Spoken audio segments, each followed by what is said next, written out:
And legal में एक बार फिर से आपका स्वागत है। गाजियाबाद में चल रहे आंदोलन में कल एक और एफआईआर लिखाई गई, यानी कि एफआईआर पर एफआईआर वहां लिखाई जा रही हैं और इस क्रम में ये 5वीं एफआईआर है जो अधिवक्ताओं के विरुद्ध लिखाई गई है।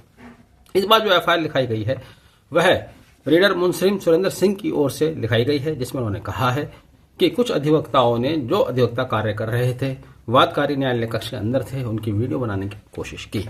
इस बार जिला जज महोदय को एफआईआर दर्ज कराने में और अधिवक्ताओं को नामित करने में आसानी हो गई। इसमें उन्होंने नामित उन लोगों को किया है जो गत सप्ताह गाजियाबाद बार एसोसिएशन द्वारा आंदोलन करने के लिए एक संघर्ष समिति गठित की गई थी। उन 51 लोगों के खिलाफ ये एफआईआर दर्ज कराई गई है। तो इस तरह से गाजियाबाद जिला जज भी अपना अड़ियल रवैया अपनाए हुए हैं। उन्होंने एक तरह से तानाशाही रवैया अख्तियार कर लिया है किसी भी व्यक्ति के खिलाफ, समाज के खिलाफ। और ये तो अधिवक्ता है, अधिवक्ताओं के खिलाफ एफआईआर दर्ज कराने का मामला ये किसी तानाशाही से कम नहीं है।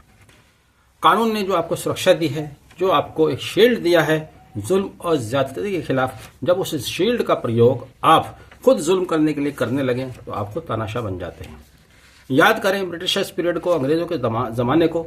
अंग्रेजों के जमाने में भी इस तरह से थाने का, पुलिस का, एफआईआर का दुरुपयोग नहीं किया गया था जिस तरह से गाजियाबाद जिला जज द्वारा किया जा रहा है। 29 अक्टूबर 2024 की जो घटना घटी, उस घटना के मेरिट डीमेरिट, किसकी गलती, कौन सही कौन गलत, ये अभी तय होना बाकी है। हम उस पर नहीं जा रहे हैं। लेकिन उसके बाद से जिस तरह से गाजियाबाद के जिला जज द्वारा एक अड़ियल रवैया अख्तियार करते हुए एफआईआर पर एफआईआर करी जा रही है, ये बहुत ही चिंतनीय है, बहुत ही चिंताजनक है। यह 5वीं एफआईआर और इस तरह से कुल मिलाकर लगभग 200 से 250 अधिवक्ताओं के विरुद्ध एफआईआर दर्ज हो चुकी है। हाँ, अगर जिला जज महोदय को इतना ही एफआईआर दर्ज कराने का शौक है तो अपने नाम से क्यों नहीं कराते। कभी सदर मुंसरिम के नाम से कराते हैं, कभी क्लर्क के नाम से कराते हैं, कभी पुलिस वालों के नाम से कराते हैं, क्योंकि डीजे साहब तो यहाँ से ट्रांसफर होकर चले जाएंगे, लेकिन जो बेचारे सदर मुंसरिम वगैरह है उनको यहीं पर रहना है। वो इन मुकदमों में गवाही देते फिरेंगे, उन्हें वकीलों के बीच में रहना है।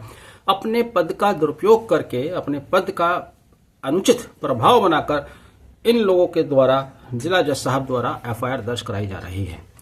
यहाँ पर एक चिंतनीय विषय यह भी है, राज्य सरकार एक और है, दूसरी ओर जुडिशरी है, न्यायपालिका है, उच्च न्यायालय है, सुप्रीम कोर्ट है, सभी की उदासीनता चिंतनीय है।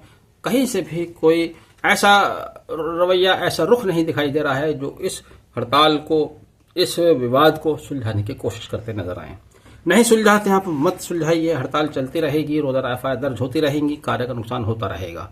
जब तक किसी भी पक्ष की तरफ से कोई सकारात्मक कदम नहीं उठाया जाएगा, इस मुद्दे का हल नहीं निकल सकता। काफी लंबा समय हो चुका है, 29 अक्टूबर के बाद से आप लगाइए, आज 8-9 दिसंबर होने जा रहा है और अभी तक न्यायालय में कार्य सुचारू रूप से नहीं हो रहा है। ये गंभीर विषय है। खाली एफआईआर दर्ज कराने से, वकीलों को दबाव बनाने से, उनको डराने दम खाने से, वकीलों को डराएंगे, वकीलों को डराकर आप काम करा लेंगे उनसे, ये संभव नहीं है। इसका कोई आपको सकारात्मक हल निकालना चाहिए। आपने वीडियो आखिर तक देखा, thank you, have a nice day.